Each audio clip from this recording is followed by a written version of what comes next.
All right, what's up, everybody? It is me, Insanity, here, and I have the guitarist for one of the probably most iconic bands of the '90s, Snot, and this is Mikey. How's it going today, man?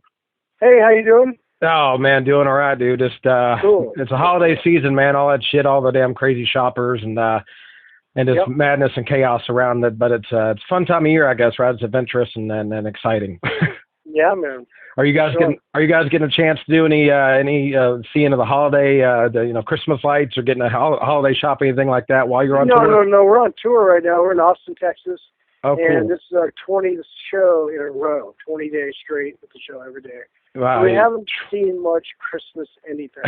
Well, you guys are road warriors, man. Rock clubs. Road warriors. What's it like? What's it like doing the second? This is second reunion tour for Snot. Is that correct?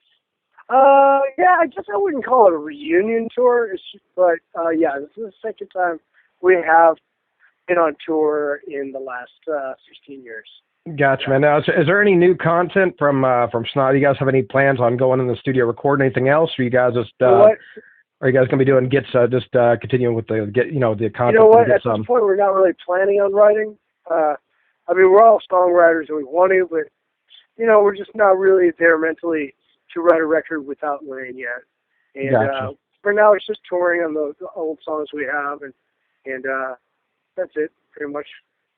Yeah, man. I got to tell you that it's the strength of that album. I mean, you guys could probably tour for 20 years. I mean, that is probably one of the most that's one of the most iconic albums. Oddly enough, actually, I came across that album when I was in my teens. And yeah, and I went to this. It was Camelot Music actually before it turned into FYE. But I was like, hey man, I'm trying to get into metal music. You got anything good? And he's like, oh, check this out. This band from this band called Snot. And I was like, that's a cool name. And dude, I've been hooked on you guys ever since, man. It just Get Some. Honestly, is probably one of the best albums ever written. It's the content. It was such a diverse thing. Now, how was it you guys came about with that? Kind of the beautiful mixture between the metal and the punk. I mean, where did you guys find the perfect medium with that? Well, I think at the time there was a big shift in music, and we were really influenced by a lot of different styles of music at the time. And I guess the grunge era was coming to an end, and we were really metal influenced, and a lot of us were punk rock influenced. And then we also loved a lot of other music, which kind of brought the funk out. Like, we were really listening to the Beastie Boys a lot, Faith No More quite a bit. We were also influenced by Clutch a lot. That was the kind of bands we were listening to back then. And then we'd turn on, Al Green or James Brown. That was a big one. And then we just turned that into, like, punk rock, funk metal, and that's what happened. I got you. Record. Now, what was whose idea was it on the cover of that album for the mascot, so to speak, the dog on the front cover? Yeah, I forget whose idea that was. Actually, I'm sitting here with the guys at Snot now. Let me ask him. Hey, Sonny, who was idea? Yeah, put the lemon on. You know what? Here's where that comes from. Dobbs, we all lived together. The band all lived together. Mm-hmm. We had a lemon tree outside of our house. And Dobbs, Lynn's dog, used to run out front of the house and grab a lemon out of the tree, literally climb in a tree and grab it and jump back in the house. We thought it was hilarious, so we ended up balancing the lemon on his nose every single day. We just sit there and smoke weed and laugh at it. Oh, yeah. And then pretty soon we decided that was the album cover somehow. And there it is.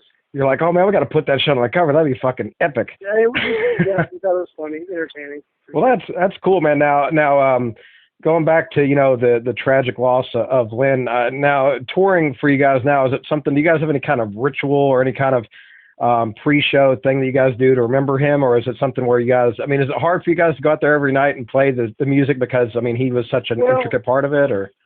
I mean, it took us a long time to even think about it without Lynn, But we don't have any rituals, no. But we talk about him a lot still. He's still here with us. We've got a lot of stories between us, and we often talk about him because we're on tour, and it reminds us of him. And there's things that will set off a story, and that's more than a ritual. That's more how we roll with it. Once in a while, we'll say something on stage to the crowd. he's never forgotten. He's always with us. Gotcha. Now, do you get a lot of interactions from the fans? When they come up and ask you about Lynn, or is it something where you're pretty intimate with your fans? Absolutely, every single night. Awesome. That's great. Well, you guys, like I said, you guys are one of those. Just an iconic band, and the fans you do have, I would say they'd probably be one of the more loyal fans. You probably have people that follow you around across country when you guys actually do go on tour. Is that right? Yeah, it's been really good. It's been really cool, man. That's awesome, man. The fans are really cool. They're out there singing all the words, and it's a lot of fun. Yeah, man, that's definitely cool. So what's the best venue you guys have played this time around? What was the best crowd? Like, what city were you guys in? Was the best? You know what? That's hard to say. That's not fair. The best crowd? I don't know. I think every night's been really cool. Tonight should be good. We're in Austin, so I can't really say where the best one was. I gotcha. So, otherwise, I'll get in trouble. Oh, I got yeah. You can't do that. I guess you can't alienate your crowd. I gotcha. I don't want to put you in that corner, brother. Hey, so I got one there. I'll give you one. Flint, Michigan, at the Machine Shop. Oh, I've heard that's a great venue. I've heard that's an awesome venue. Yeah, the other guy said that, so we'll go with that. Hell yeah, man. So let me ask you on the. I was always curious about that on the beginning of Get Some. What was the idea behind the fuck the record and fuck the people? Where did that come from? Or was that just like some random fan that was? That was a random thing. Yeah, our bass player was following around people with a camera at a Smokeout 420 festival in D.C. and this was years and years ago. And he was asking people, say something for the record, tell the people what you feel. And randomly, this like Vietnam vet homeless dude said, "Fuck the record, fuck the people." That's like my favorite part of it. That's like my favorite part of the album. I don't know what it is about that part. It's just like it's something. It sets the tone for the album quite well. Yeah.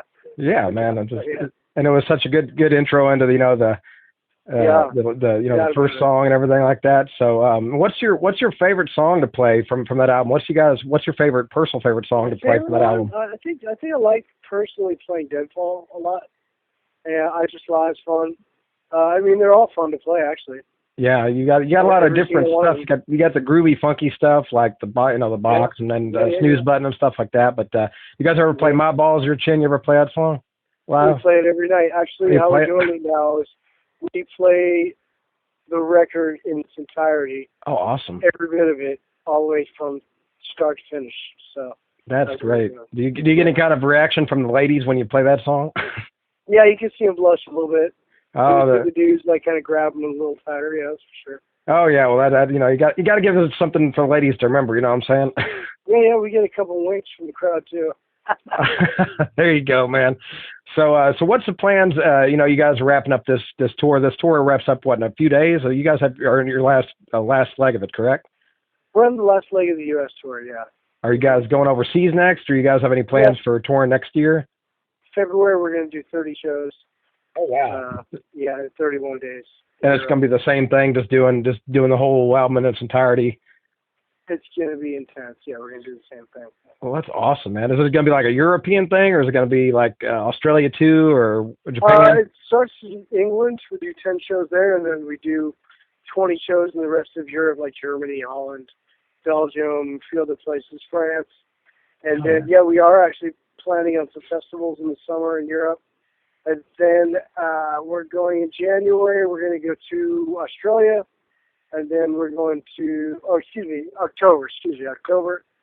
And then I think we're going to Southeast Asia after that. Oh wow! So you guys are staying pretty busy then. Are you guys doing all your tours? Are you guys just headlining and nobody else? Or do you have anybody that's supporting you on the tours? No, we're not really sure yet. We're not really sure exactly. Just still trying to get this. Out here right now, we have a band called He Is Legend that's really cool. That is touring with us. Unfortunately, the drummer had to go to the hospital last night with appendicitis, so I think they're dropping off the tour. That's no good. They're a great band. And Thera was on tour with us. And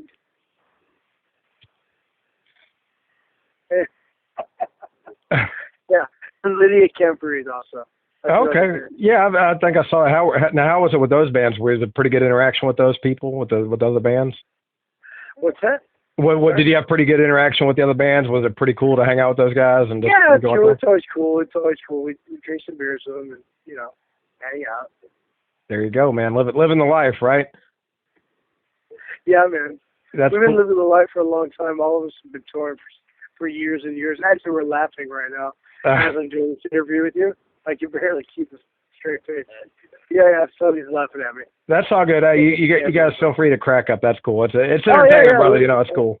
So what's the craziest story you've had? Like the most, I guess, the most shenanigans you guys have had on this tour so far? What's the craziest thing that's happened? Craziest story? Well, we had some stripper midgets on the bus recently. Was it Bridget the midget? We have done crazy stories. We're old. I'm just kidding. Oh, fuck that! I know you guys. You guys are probably into shenanigans. You guys are probably doing the shenanigans pretty hardcore. Well, anything we do, I can't tell you live on the radio. Put it that way. Oh, okay. It's one of those things. Wink, wink. I gotcha. I'll have to check you guys out when you guys come back for another tour in the U.S. I'll have to hang out with you guys. I want to see exactly what kind of shit goes down. I'm not sure though. I feel that I would have like a penis, Sharpie on my forehead or something. I feel like you guys probably would. Yeah, I would definitely go down. As long as you guys didn't try to set my pubic hair on fire, I'd be okay. I think. Yeah, somebody gets drunk and drop dicks all over your face. Come on out. That'd be a story I would never ever forget. I'd probably tell that shit just because I'd be like, "Hey, dude, you're not gonna believe what those fuckers and Snot did to me." It's something we would do. That'd be something I could take to my grave, brother. So go ahead and give everybody your links, man. I know you guys are hanging on the bus, the tour bus, everything. Go ahead and give everybody your links, man. I appreciate your time. Just tell everybody where they can find you guys. And I don't know, we got a Facebook Snot official Facebook page. That's pretty much it. We don't really have too many links. We don't have a website or nothing like that. But if you want to get tour dates or whatever, or say hi to us, just go to our Facebook page. All right. It's just Snot official page. Snot official, man. Yeah, that's great, man. And I appreciate the time, brother. Yeah, it's I've been listening to you guys for a long time, man. And Get Some is one of those albums that this when you want to, remember the good old times, man. You just throw that album in, and that's honestly, like I said, one of the best albums I've ever heard in my lifetime. So it's Thank you, man. It's an honor to talk to you and tell all the other guys. I say what's up, and I will for sure. And next time you guys are near Tennessee, man, hit me up, and we'll definitely get some shenanigans on. Okay, brother. Thank you. All right, man. This has been Insanity here with Mikey from the iconic band Snot. Right on. All right. And this is Echo Asylum. We'll talk to you next time, rockers. Okay, buddy. Thanks a lot, man. All right, thanks, man. Bye-bye. Bye. Ciao.